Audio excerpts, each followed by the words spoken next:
why was I born with a different face? Why was I not born like the rest of my race? When I look, each one stalks. When I speak, I offend. When I'm silent and passive, and lose every friend.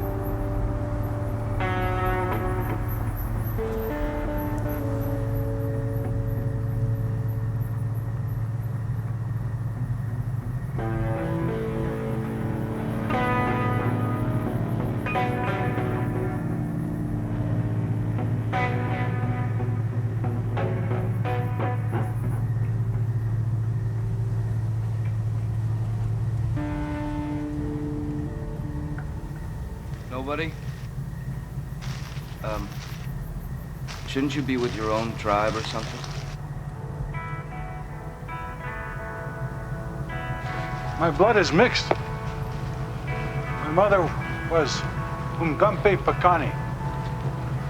My father is Absoluka. This mixture was not respected. As a small boy, I was often left to myself. So I spent many months stalking the elk people to prove I would soon become a good hunter. One day, finally, my elk relatives took pity on me, and a young elk gave his life to me.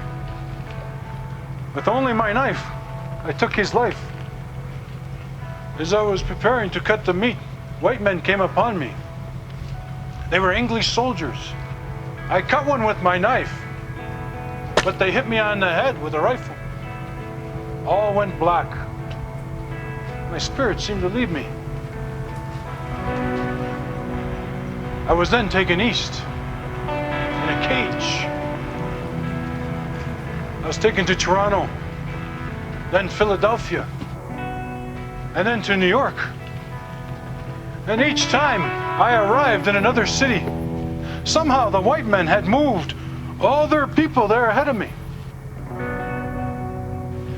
Each new city contained the same white people as the last, and I could not understand how a whole city of people could be moved so quickly. Eventually, I was taken on a ship across the Great Sea over to England, and I was paraded before them like a captured animal, an exhibit. And so I mimicked them, imitating their ways, hoping that they might lose interest in this young savage. But their interest only grew.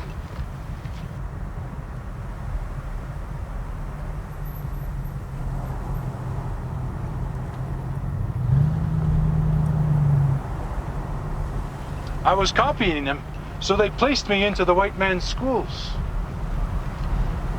It was there that I discovered, in a book, the words that you, William Blake, had written. They were powerful words, and they spoke to me. But I made careful plans, and I eventually escaped. Once again, I crossed the great ocean. I saw many sad things as I made my way back to the lands of my people. Once they realized who I was, the stories of my adventures angered them. They called me a liar, Ixebiche, he who talks loud, saying nothing. They ridiculed me, my own people, and I was left to wander the earth alone.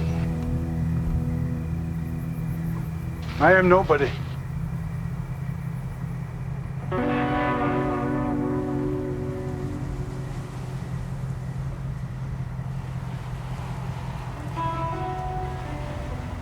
Improvement makes straight roads, but the crooked roads without improvement are roads of genius.